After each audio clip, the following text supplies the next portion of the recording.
Janise Wiggins with Grant Me Success, and you are here for our free community grant writing basics workshop. I offer this type of workshop free to the community because at heart, I have a belief in servicing my community from coast to coast, whether you are in Florida, like so many of the people that are joining us this evening, or here in Las Vegas, where I'm presenting from, or in Los Angeles and California, where I'm originally from. So I'm a licensed social worker by education. I went to school here at UNLV. I have a master's in public administration, and I am going back to school now to get a doctorate in public policy and leadership. I am the founder and CEO and principal grant writer of Grant Me Success. And I wanted to share that with you all because some people say, who is this lady? Does she really know about grants, or what does she know about grants? And so I just wanted to share. Oh, and from Alabama as well. Shout out to you, Miss Linda. Thank you so much for being here as well. Okay, I'm glad that the information is getting out. You guys are really sharing this information and inviting people to participate.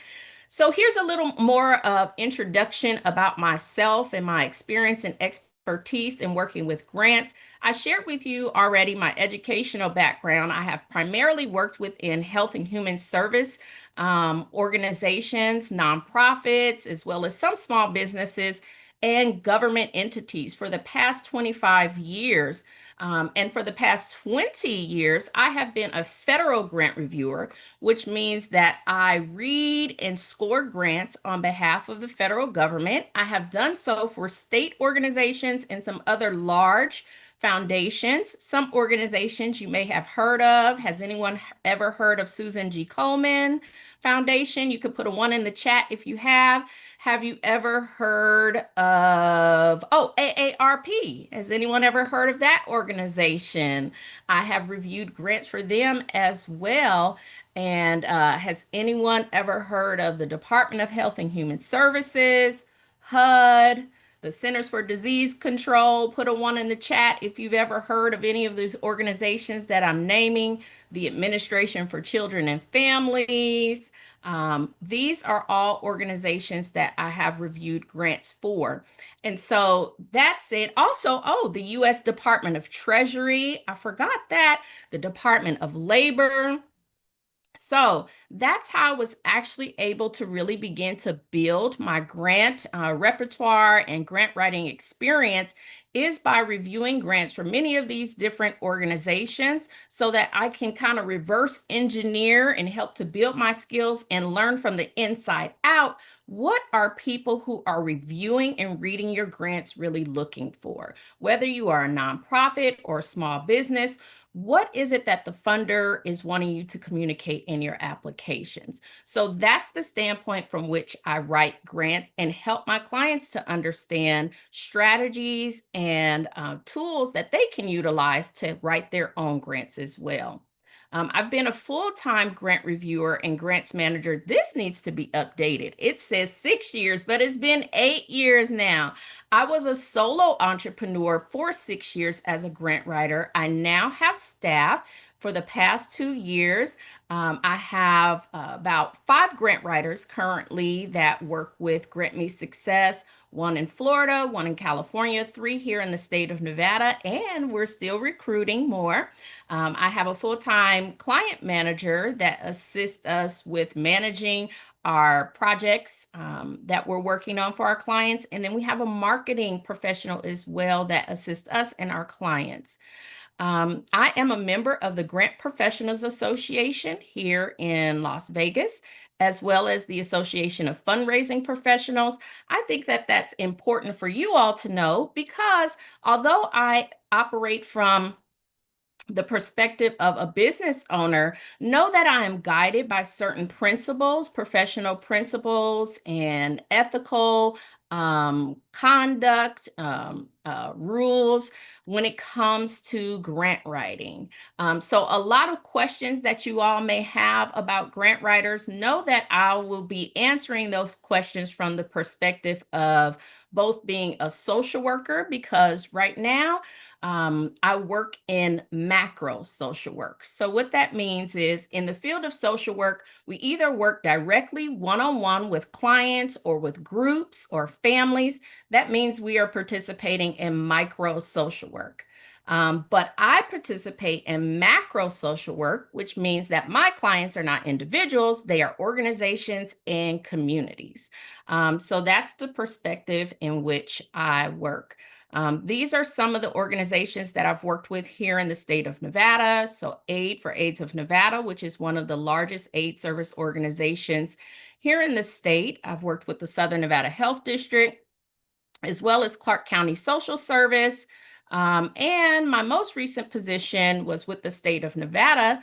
I worked for the State Department, Nevada Department of Corrections. And then my final position before I left the state to start my business full time was I was the governor's consumer health advocate with the state of Nevada.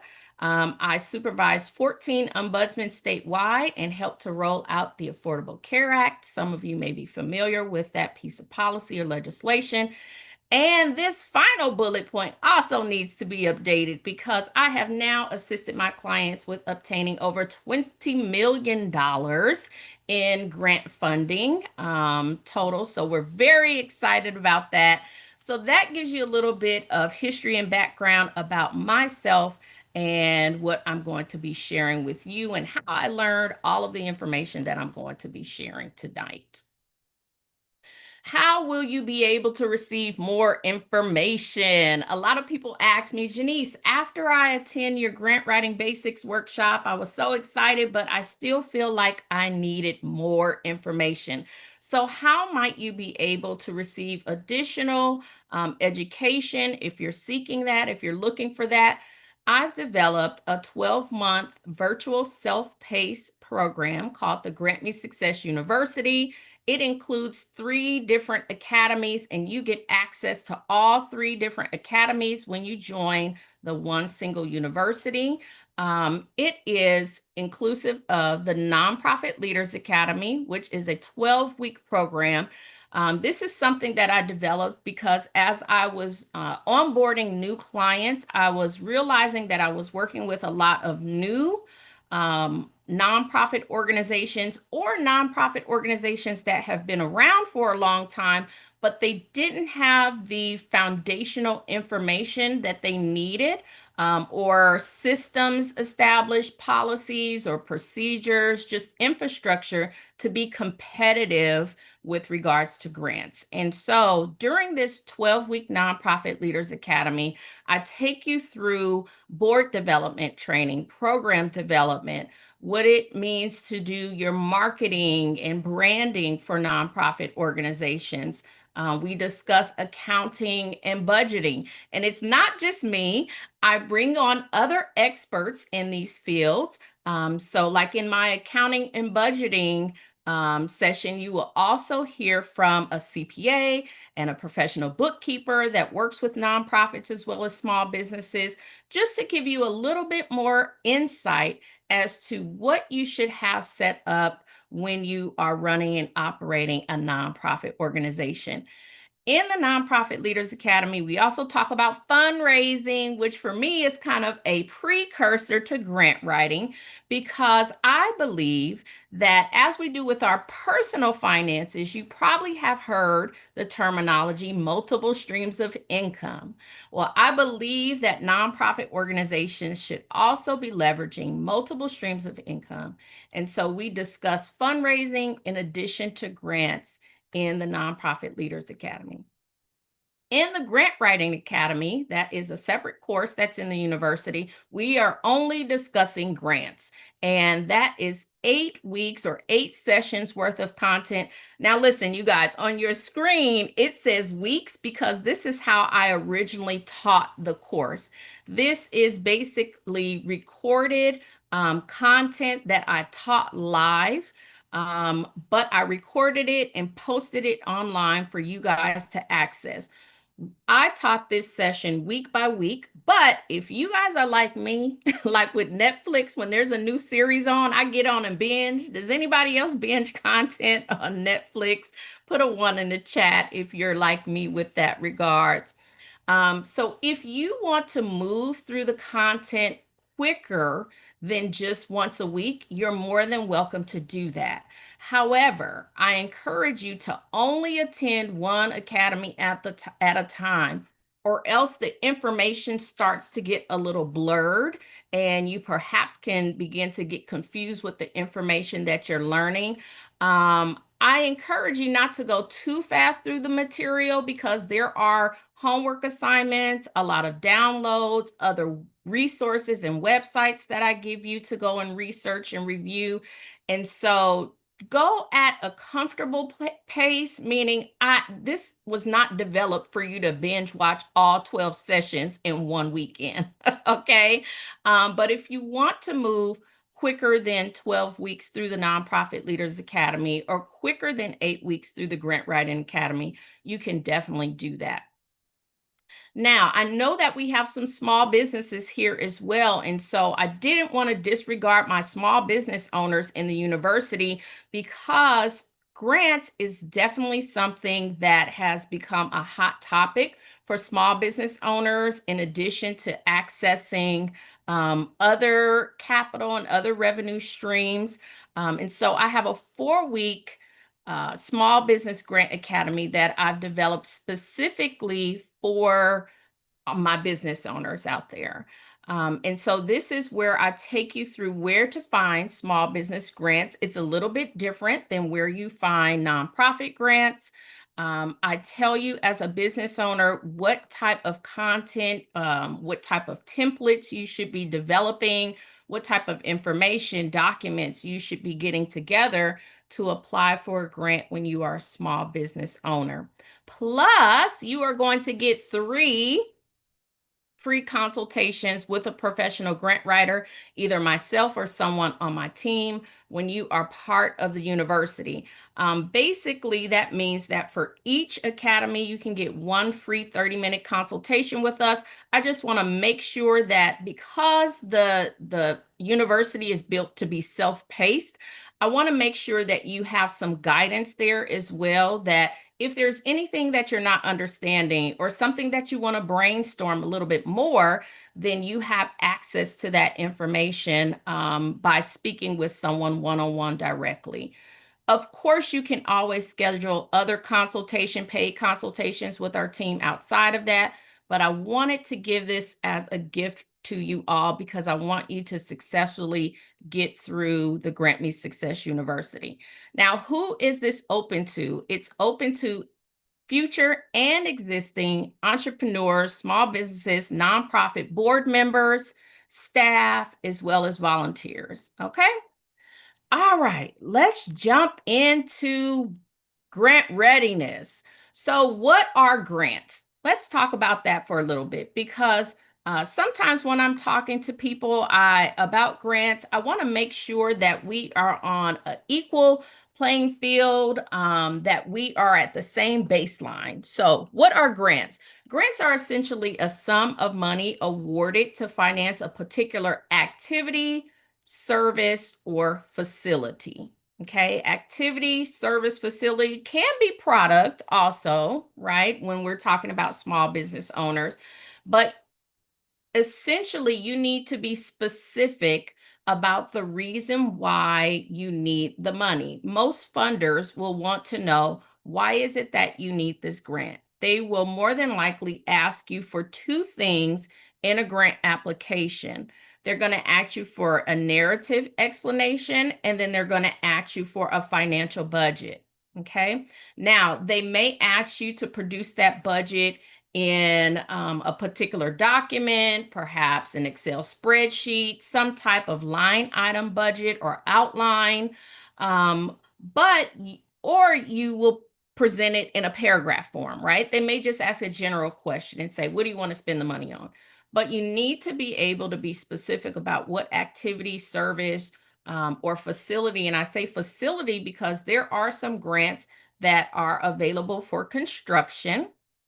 right? Or to rent a facility, to host your activities of wherever you're going to provide the services. In general, grant awards do not need to be paid back. However, I add a caveat here because if the agency or facility or whoever is the recipient of the grant funding does not spend the total amount of the award on approved activities and services, then you may be required to send the unspent money back or the inappropriately spent funds back to the funder. Okay. So this is part of grant management, and this is something that I teach in the Grant Me Success University within the Grant Writing Academy. We talk about grants management and what is going to be important to you as a recipient of a grant to be able to make sure that you receive that grant funding free and clear and you don't have to pay any funding back. There's also some terminology that you may have heard in the media, especially on the federal level, with regards to fraud, waste, and abuse. If there is any indication that grant funds have been spent fraudulently, then grant funds may have to be paid back as well.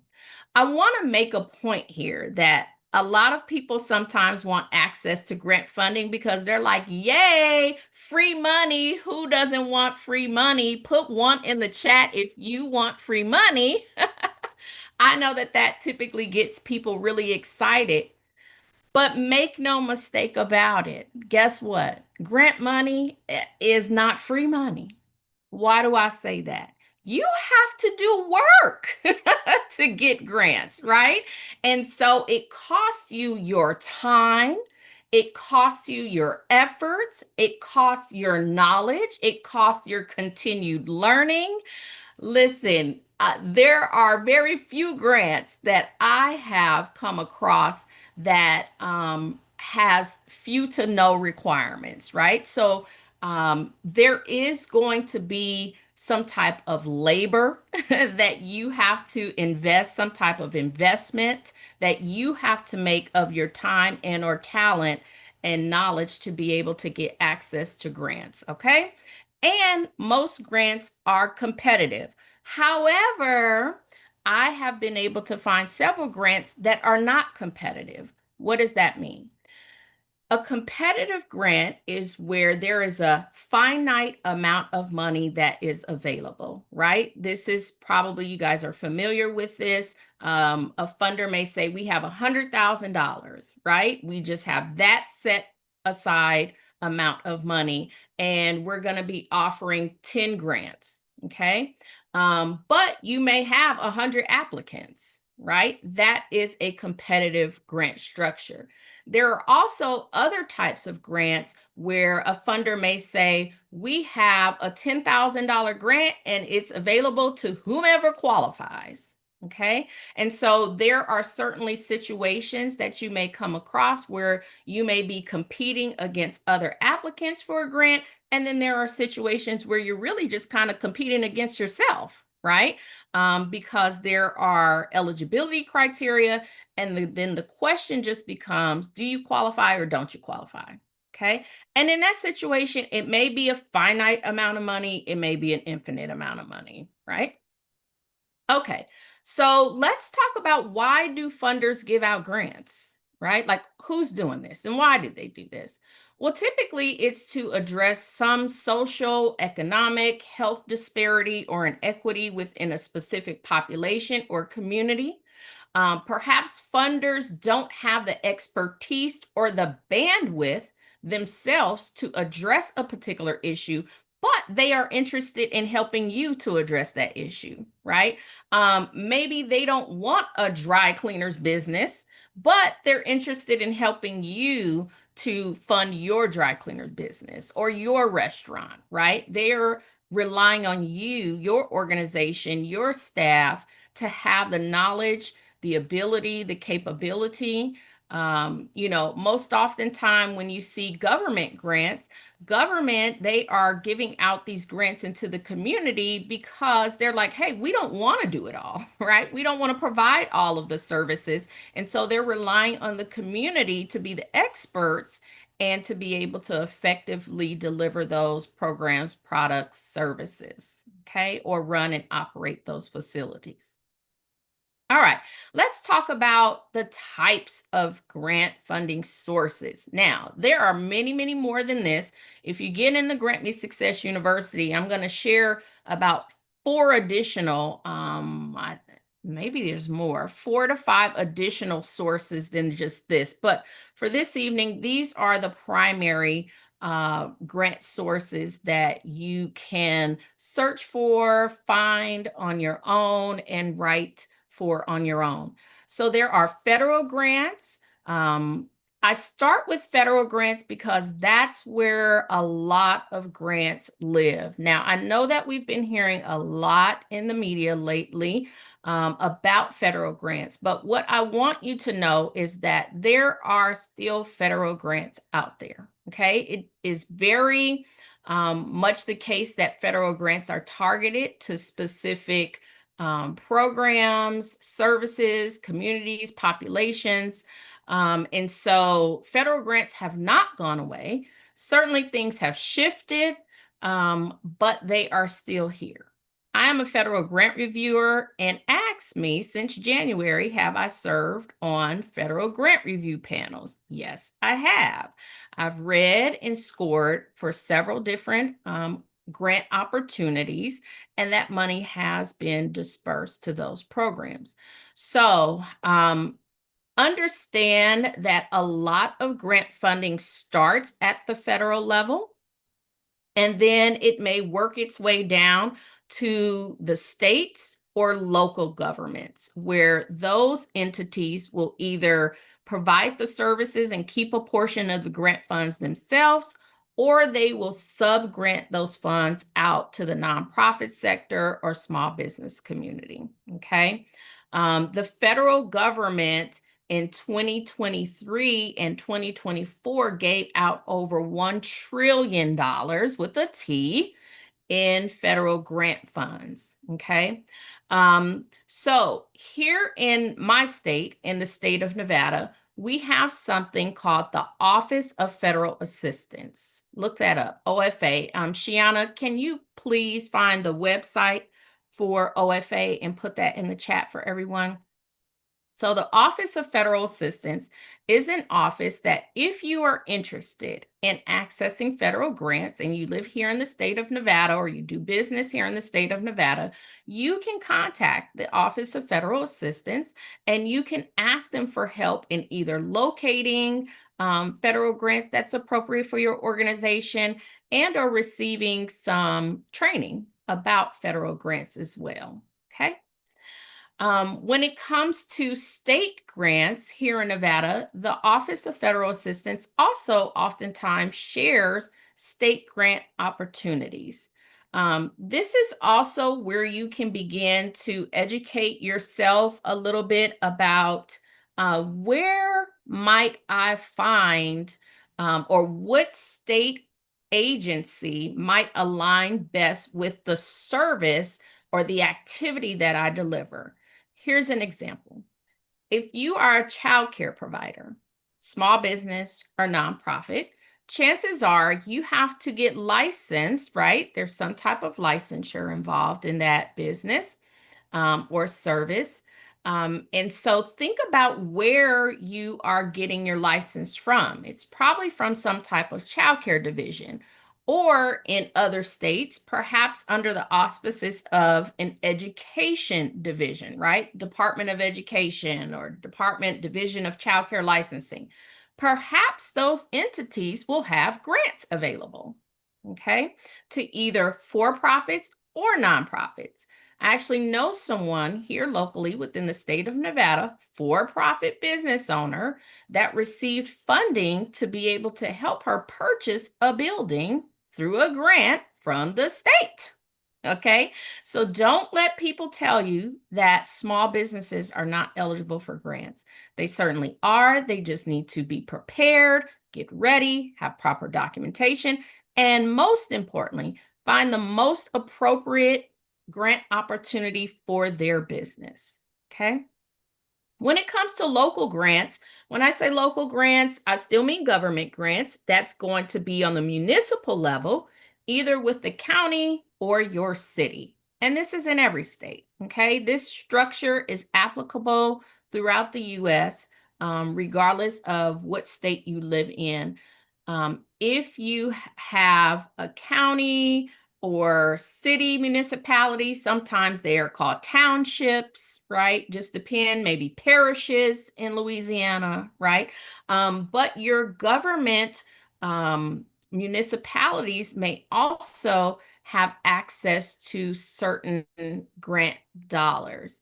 Now, those grant dollars may originate at the federal level. However, they could also originate from the state general fund, which is your taxpayer base. Okay. And so then they're not connected at all with the federal government. Or certain grants could originate at your county or city level just from your local tax base. Okay. So still be looking for government grants, because many grants could or are not, could not be associated or affiliated with federal dollars. Okay. All right. And then, of course, they all have their own eligibility criteria. So you'll just want to make sure when you come across a government grant opportunity that you are reading it, read that opportunity multiple times to understand their eligibility criteria. The next sector of where you could find grants is through foundations. And I know that that's becoming very popular now, is people are seeking foundation grants for their programs and services. And what I want to say about foundations is that you can find a list of foundations and you may be able to get access to that for free. Do you know how? Anybody have any idea how? Put a 1 in the chat if you have a library card. Anybody have a library card these days? Who still has a library card? Do you carry it in your wallet? Is it a keychain? Hey, you guys, did you know that the city of North Las Vegas now has its own library district, separate and apart from Clark County Library? And they have a Raiders library card now. I just got one. I just got one. Well, let me tell you why that's important. Because your local library system, and this may be the case, hey, check in Alabama in your city, check in Florida, because I know we have people that are here from other states. Check with your local library system to see if you can get access to, because I know we can here in Clark County and in the city of Las Vegas, and I'm sure with the city of Henderson also. And you can be able to access a list of foundation grants free of charge, because what happens is the library will purchase a subscription and access to something called Candid, or some other foundation directory. And then by you being a card holding member of your local library, then you can access that information. Now, you may have to physically go into your library. That may be a caveat. Every library system is different. You may be able to access it online, but you need to contact your library and ask. All right, somebody thought that was funny. Dante, you have a library card. I didn't see you put a 1. All righty. Another thing that I want to point out about foundation grants is, you see right above foundations, I have connected that to corporate donation. I want you guys to start thinking about, where does money live? Where does money exist? Where does wealth exist? This will give you kind of a breadcrumb, so to speak, or a yellow brick road, okay, to foundation funding.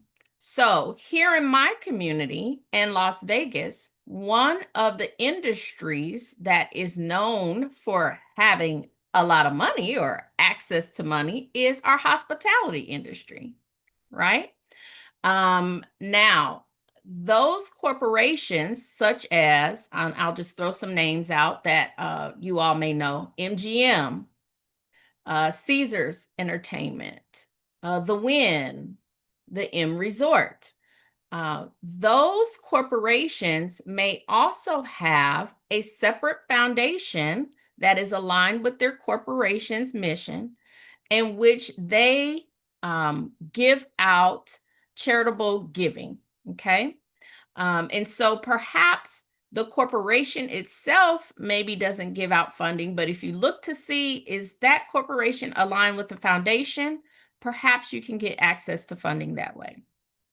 Additionally, think about family foundations. There are some family foundations. We're all kind of familiar with the names Rockefeller, Carnegie, right? Here in Las Vegas, some names that are prominent families here: Bennett, Canarelli, Inglestead, right? Those are foundations that may be able to give out grants to either nonprofits or small businesses as well.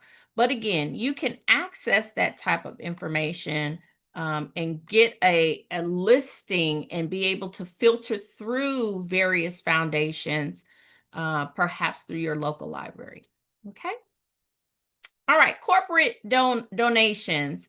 I like this as well because oftentimes you can access corporations either for sponsorships, and that's for like cash donations, or for in-kind donations. Does anyone know what I mean by in-kind? Put that in the chat if you have some idea or thoughts about about what in-kind donations. What am I referring to when I'm talking about something being an in-kind donation? Let's see here. What do we have in the chat?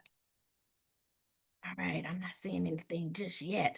But what that means is tangible, okay? A tangible good. It's not cash, but perhaps I'm going to go back just to the hospitality industry because that's a big industry here in Las Vegas.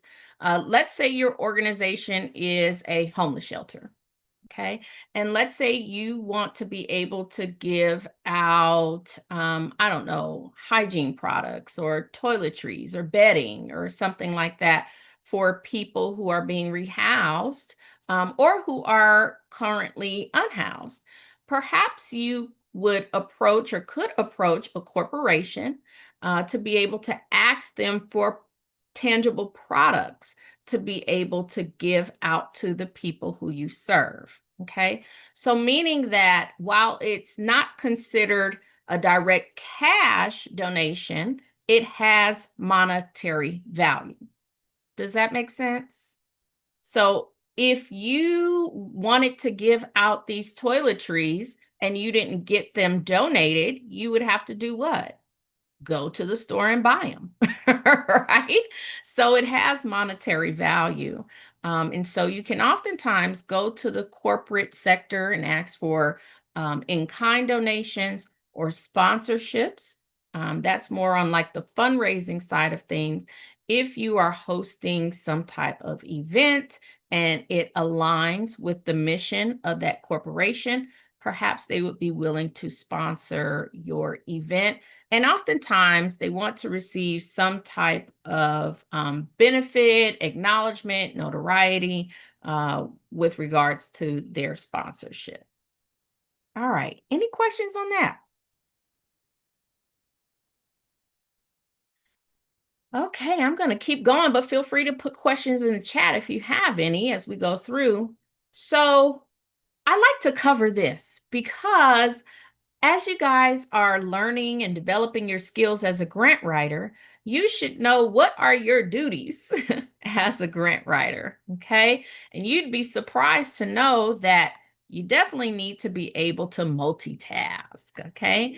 And so as a grant writer, you're responsible perhaps for leading grant writing projects and teams.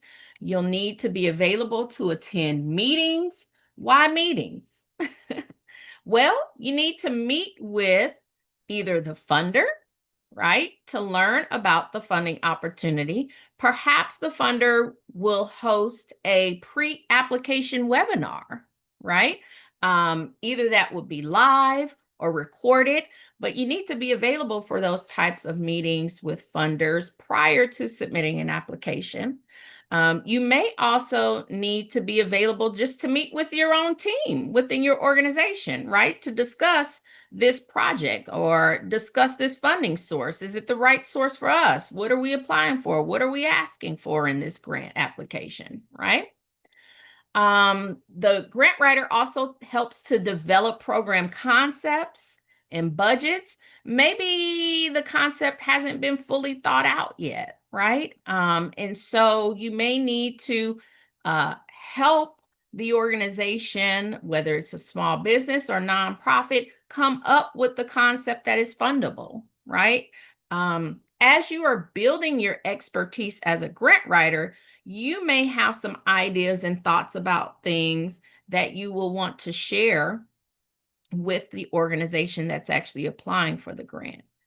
The grant writer also searches for and identifies grant opportunities, communicates with grant officials about the grant. Perhaps you have questions, right? So while the instructions may be posted online, maybe you received the funding opportunity announcement.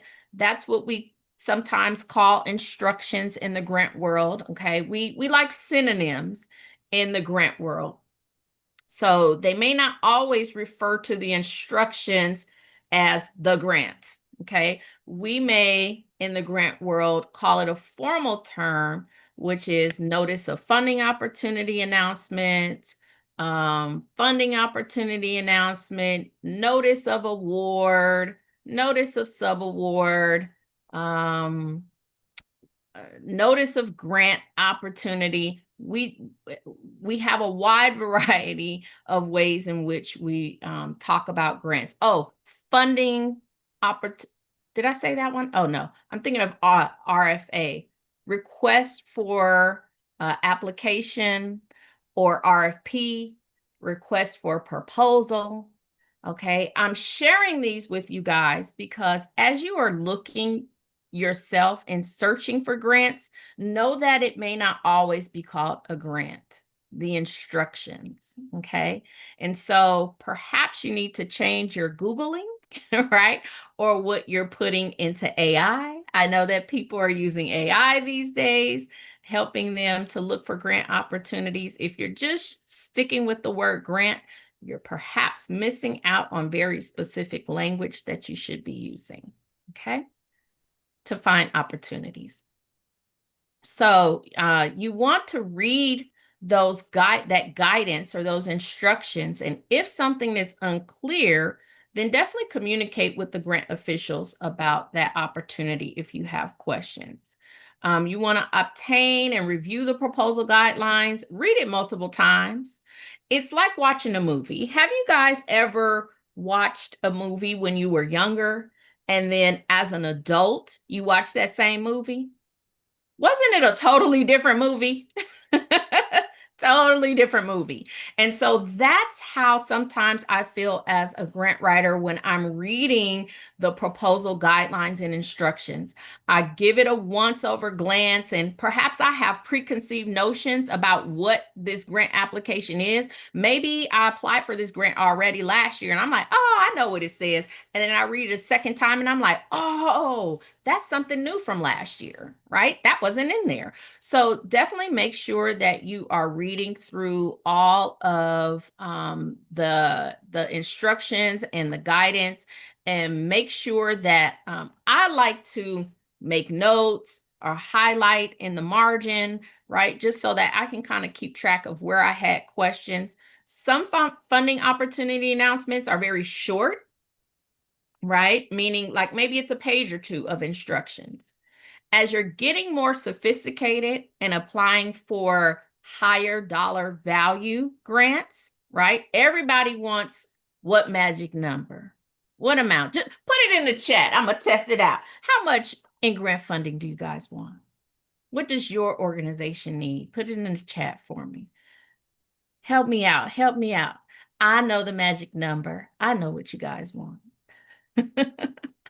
Put it in the chat. What does your organization need? What amount? I'm not seeing them come through. Okay. Let's see. Yes. Yes. Exactly. Yep. Everybody wants Austin Powers $1 million, right? I know you guys do, right? I hear it every day. But guess what? To get to the million, guess what you need to do? You better build a grant resume. You better build a grant resume because did you get the first $1,000 grant? Did you get the first 10,000? Did you get the $100,000 grant? How did that go? Right? How about the $500,000 grant?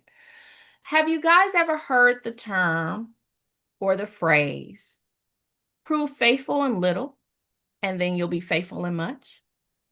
You have got to build a grant resume to show these funders that you have the capacity, write that word down, capacity, okay, that you have the level of skill and knowledge about grants to manage that magic $1 million. All right?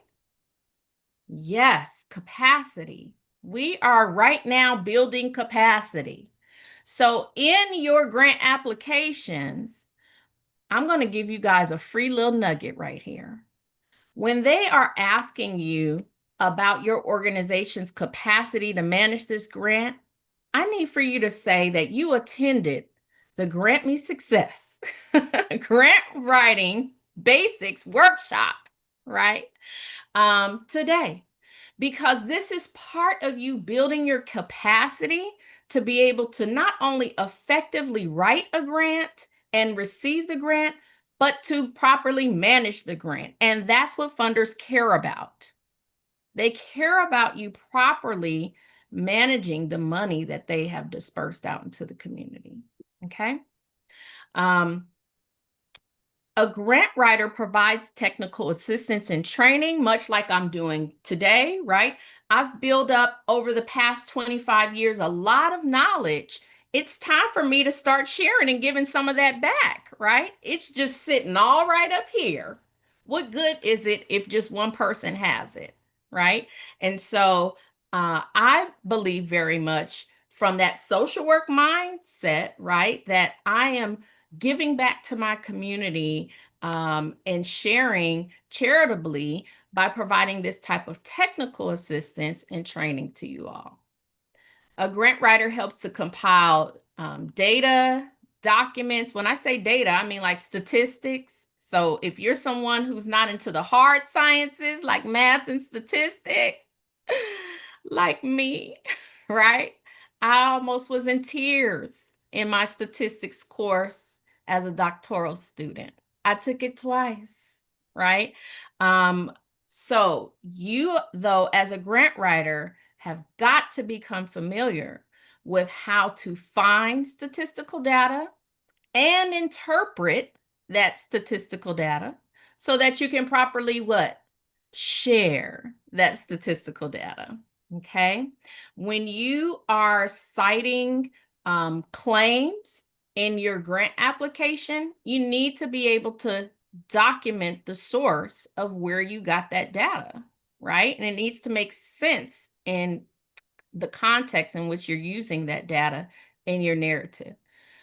You're also responsible for editing the drafts, assisting with grant management, and producing reports. Who likes reports? Put a 1 in the chat if you just love reports.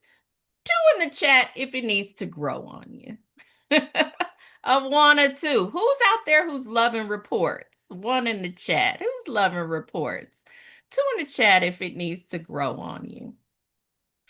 Yeah. Oh, Ooh, Veronica's loving reports. Okay, Linda, I need to have you on my team.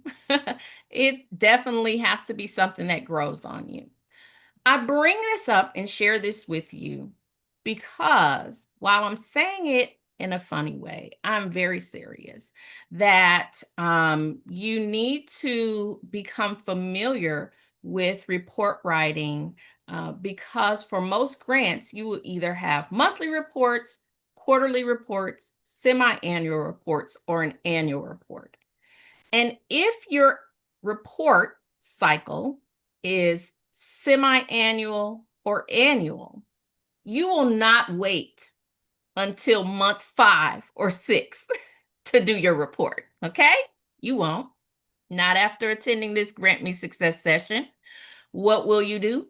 You will be collecting and developing a system by which you collect your data either daily, weekly, or monthly so that you can be prepared for your semi-annual report, okay? I don't want you waiting until day 178 when your report is due on day 180, okay? All right, that's so important. I know I share that because I know I've been guilty of it, right? And I know other organizations that have done the same. And then you're scrambling to get the data and the information, and or then your report is what? Late. And you don't want your grant reports being late. Why? Why don't you want your grant reports to be late? I am not going to move on until I get some answers because this is so important. Yeah, Adia, they might not accept them. The funder might not accept the report. And what happens if they don't accept the report? Ooh, yeah, you may lose funding. Yep, you may have to repay funds. So you guys, I know, for example, I have had several clients receive a United Way grant here in Southern Nevada, and I've read their contracts, and the United Way says, um, don't be late. Don't be late with your reports. If you're late with your reports, you may risk losing your funding. And so, this is a contractual relationship that you're entering into when it comes to grants. So just be mindful of that. Okay. I think I've shared this with you guys and have been clear on this to make sure that you read the guidelines for a grant more than once. Pay attention to the guidelines. Don't just do your own stuff, okay? Sure, put your own sauce on it, but first, before you put your own sauce on it, make sure that you have put together the mandatory information, okay?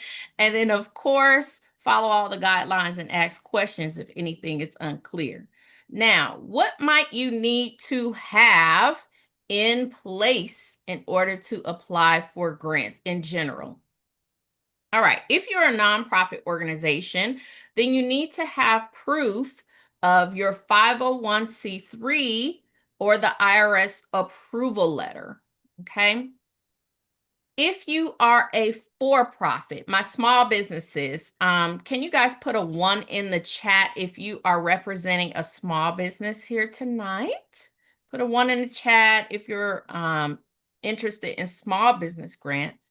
Put a 2 in the chat if you are interested in nonprofit. But let me see my 1s because I want to make a distinction here about documentation that might be different for you all. Okay, great. You have several for profits, okay, as well as nonprofits. The distinction of documentation.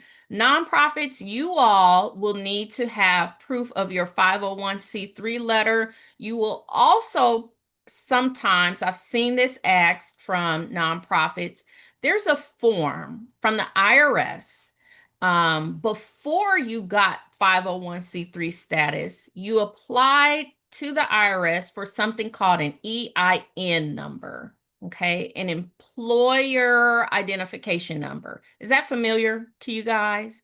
Okay. For-profits also apply to the IRS once you are going to formally establish yourself and incorporate, right, and get a business license. You also apply to the IRS to get an EIN number, right? Yes and yes? Okay, if you want a grant, you had better. Okay. All right. That form that the IRS produced that has your EIN number on it, do you guys know what that form is called? First person that puts it in the chat, I'm going to give you a free 30-minute consultation. What is, no, not the 990. What is that form called that documents what your EIN number is? Hurry, hurry, put it in the chat. I'm going to give you a free 30-minute consultation with me. Yeah, it's from the IRS, but that's not what the form is called. Yes, Maurice. Okay. I knew you know what it is. So it could be either called the CP575, but there's another name for it too.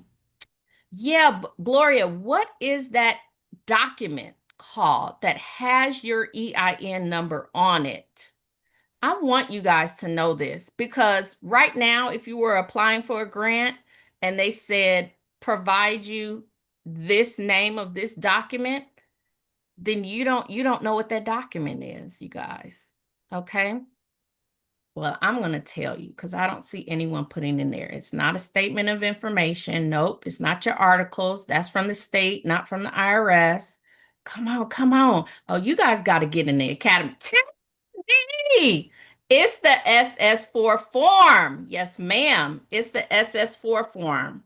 So the SS4 form is the form from the IRS that documents what your EIN number is. So some grants will say, please upload proof of your EIN number or your SS4 form. So you need to know what that form is so that you know what to upload, especially if you are a small business. But they ask it from nonprofits as well, okay? So Tiffany, Shiana, can you document that we are sending Tiffany a link for a free 30-minute consultation with me? And also send that same link to Maurice and he can gift it to one of his clients. All right. Nonprofit organizations, you need to also have the names of your board members and their affiliations. When you are creating a board of directors document, I want you to have not just the name of your board member, but I want you to have the name of your board member. I want you to have the title of that board member, and especially if they're an officer. What are the three officers that are typically listed in nonprofit incorporation documents, both with the state and with the IRS? I'm going to give away another consultation. Come on, y'all. Put it in the chat. What are the three officers most common? Yes, Cornelia. I got you. And Miss Gloria. Yes. Okay. Shiana, can you please note Miss Cornelia and Gloria? They were the first ones to respond for a free 30-minute consultation with me. In addition to the names of the board members and their titles, I want you to have their emails, okay, and also their affiliations. Do you guys know what I mean by affiliations? So chances are your board members work for other entities, right? They're not just only serving as a volunteer with your organization. If they're retired, then sure. And so then their affiliation, you can put retired as their affiliation, but typically they are still working individuals. And so perhaps they work for a bank, or they're a licensed social worker like me, or maybe they are an elected official. Maybe they're a pastor of a church. Maybe so. Like what?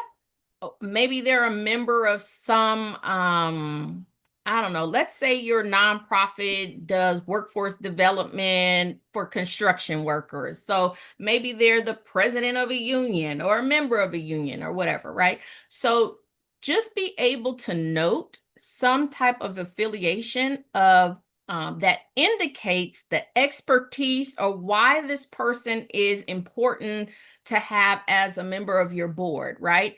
Kind of their affiliation gives some indication about their value or them being an asset to your board, okay?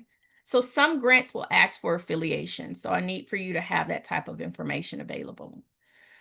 You will need to have your bylaws and articles of incorporation. So I'm glad that someone else noted that. But bylaws, especially if you're a nonprofit, and then articles of incorporation. A for-profit also can have articles of incorporation if you have filed them with the Secretary of State, right? Here in the state of Nevada, we use a system called Silver Flume. And so you would get that type of document, your articles from Silver Flume, okay? You will need bylaws. And then for a nonprofit, you should be having regular board meetings. And so you will want record of the last 2 board meeting minutes. Have your mission statement and a vision statement. Oftentimes the mission statement and vision statement, a little bit different. One is typically shorter, like the mission statement is kind of like what they refer to as like that 30-second pitch, right? And everybody in the organization basically essentially needs to be able to cite the mission statement, right? And then vision statement, I think, is more long-term, right? What your organization, what impact your organization hopes to make over the long term, not just what you do right now, okay? Executive summary. So you all, whether you are a small business or nonprofit, should have a one-pager that describes the history of your organization. That's what I typically will put in the executive summary. You will put in the products, services, activities, whatever it is that you do, that you offer to the community. That will be in your executive summary. And then sometimes you can customize and tailor your executive summaries specific to certain grant opportunities, because they will also ask you, like, how many people do you intend to serve through this grant? How much money are you asking for in this grant? But if you have that one pager done, I don't know if you guys are familiar with the term abstract, okay? In the grant world, especially in nonprofit, they often ask you for an abstract. And so you can use your executive summary kind of like as a template for your abstract, okay? Because usually for abstract, they only want like a paragraph or 2 paragraphs at the most. Okay, so like a one-pager. And then have annual goals and objectives and your data collection process. Okay. We talk about this a lot more in the Grant Me Success University, but I hope that this was really helpful for you guys in knowing what you need to have for your grants. Here's some more documentation to help you get ready to apply for your grants. You need an organization chart. If your organization has staff, then you need to be able to have an organization chart that shows who reports to who and who does what, right? What is the line of authority? Now, if it's just you, then it's just you on the organization chart, okay? If it's just your board of directors and you guys don't have a executive director yet or any staff, all right, fine. But do you guys have volunteers? Do you have volunteers? Right? Put them on the organization chart. They're very important, okay? They are the way that I have heard this explained before in like some other nonprofit trainings that I've attended is that you can consider volunteers staff. They are just unpaid staff, right? So you have paid staff and you can have unpaid staff in the nonprofit sector. Do you guys know the largest organization? Well, I would say 90% of their staff are unpaid. They're a nationally known nonprofit organization, huge, and 90% of their staff are unpaid. They're volunteers. You guys want to take a guess as to what organization that is? What nonprofit organization? Oh, you guys are hot. You're getting close. Another one. Another one. American is in the name. Yes! Sheila. Can you guys give Sheila a round of applause too? And Shiana, can you please put Sheila down for a complimentary 30-minute consultation with me? It is the American Red Cross, you guys. 90% of their staff, and they're a national organization, are volunteers, right? And they are at the ready. They're on the organization chart. They know their job. They have a job description, right? Your volunteers, if you have volunteers with your nonprofit organization, did you know that your volunteers need a job description? Why? Why do they need a job description? They need to know what their responsibilities are, right? It's great to ask me to come and be a volunteer, but if your organization is experiencing a problem with commitment from either board members or volunteers, take a look at your infrastructure and systems that you have in place that tells them what they're responsible for, right? You have to be able to have some documentation or some systems in place that not in a mean way, but that hold people accountable, right? It's kind of like if you don't get my commitment and you just say, oh, Janise, I'm having this event, right? Oh, Janise, I would like for you to come to this event. Janise, it would be so nice if you help me with that event, with this event. Does that get my commitment? No, you just telling me what it would be nice to do. So I think sometimes this is how we behave as nonprofit organizations is we just say to board members, oh, I would like for you to be on my board. Okay, so they're on the board. Did you get any other type of formal commitment from the board members? And if the answer is no, then consider that if board member engagement is an issue for your organization. Get into Grant Me Success University. I'm going to help you fix that issue. Okay. Resumes and bio sketches is something that you will need for each paid staff, or if your staff is unpaid and they're volunteers, get their resumes as well, okay, that are serving in key positions. You want your list of collaborative partners. What are their roles? Do you guys know what an MOU is? A MOU, a Memorandum of Understanding. Do you know what that is? What does that document do? Like, why do organizations have MOUs in place between each other? Yeah, it's an agreement. Absolutely. So it's an agreement between two or more entities. It's an agreement. An MOU is an agreement between two or more entities that formally documents a partnership or relationship, and it outlines roles and responsibilities of each entity. Okay, so here's our commitment, signed each organization. Okay, signs off on that.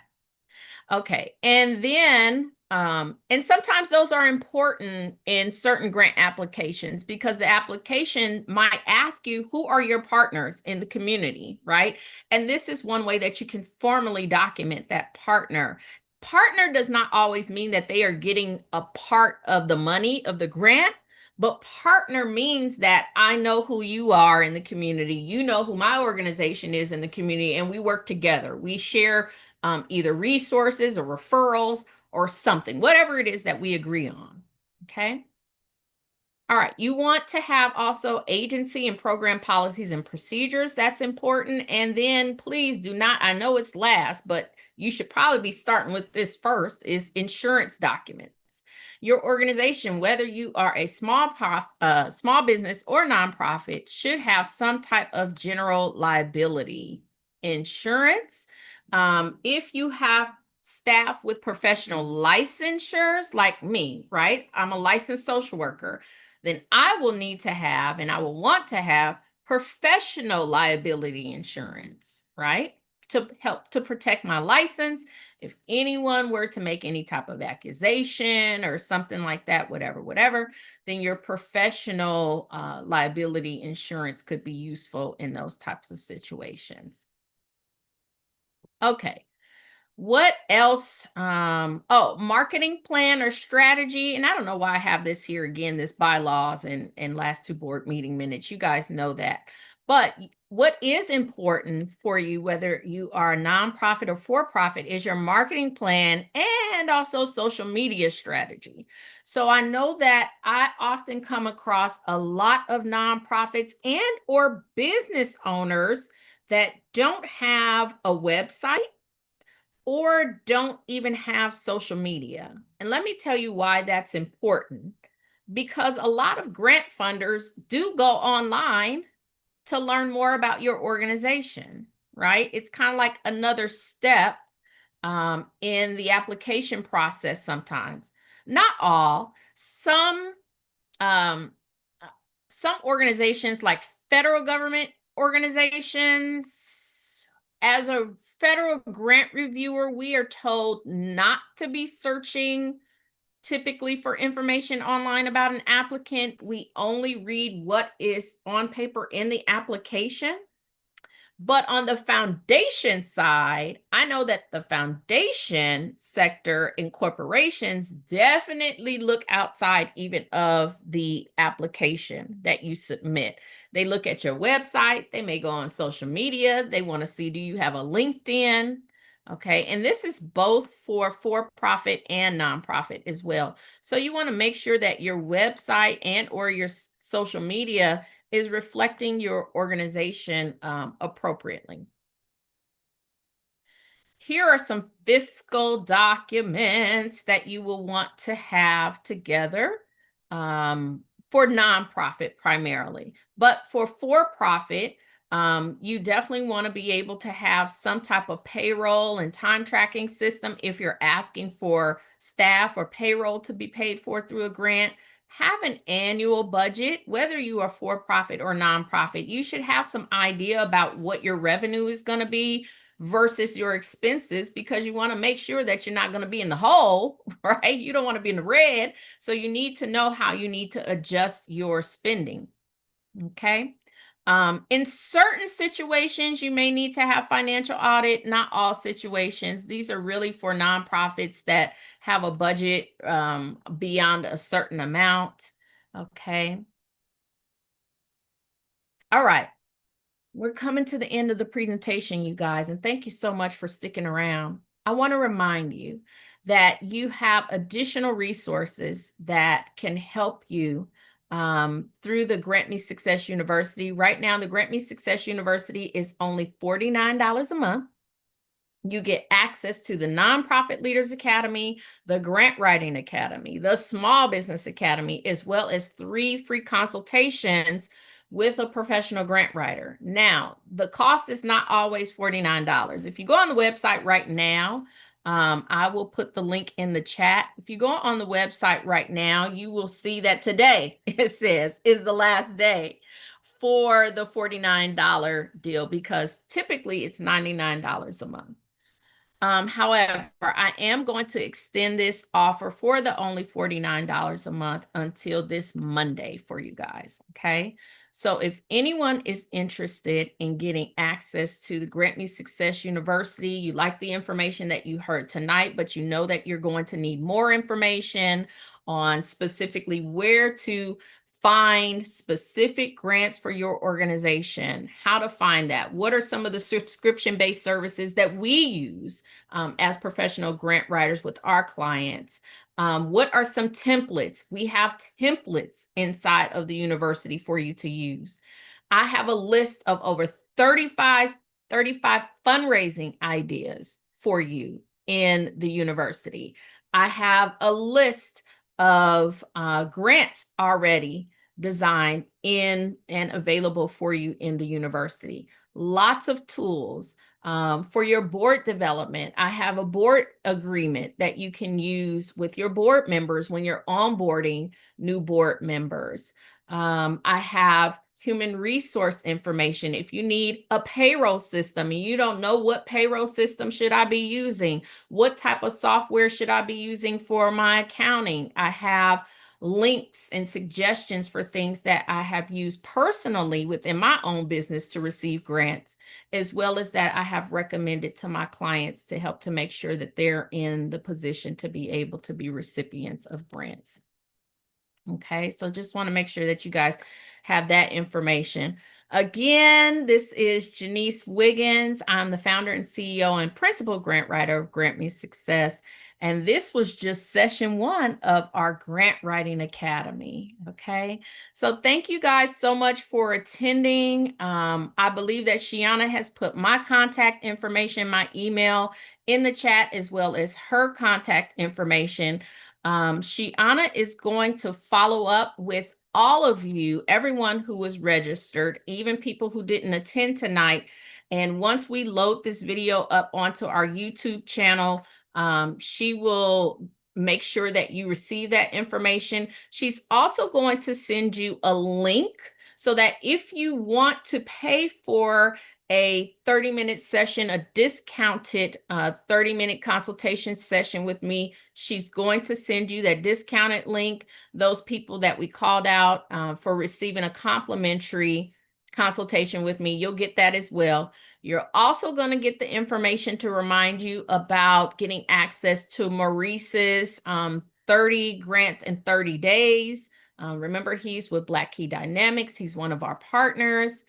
And you guys will be on our newsletter, so you'll have information about when we are hosting events. We are hosting an in-person event at the end of this month on October 30th from 5 p.m. to 7 p.m. at Mariposa Cocina. You may be familiar with that restaurant. It's over on Sahara and Decatur. So if you want to come and meet me in person, you guys can meet me at Mariposa on October 30th. It's on a Thursday evening from 5 to 7. Follow us on Instagram to continue to receive information. Follow us and subscribe to our YouTube channel so that you can receive this information again and get evergreen access to it. Or maybe there's some people that you will want to share this presentation with. Excited about that as well for you all. Okay, I'm going to stop sharing my screen and I'm going to stop the recording, you guys, and then I'm going to open it up for questions. Thank you so much for being here, you guys.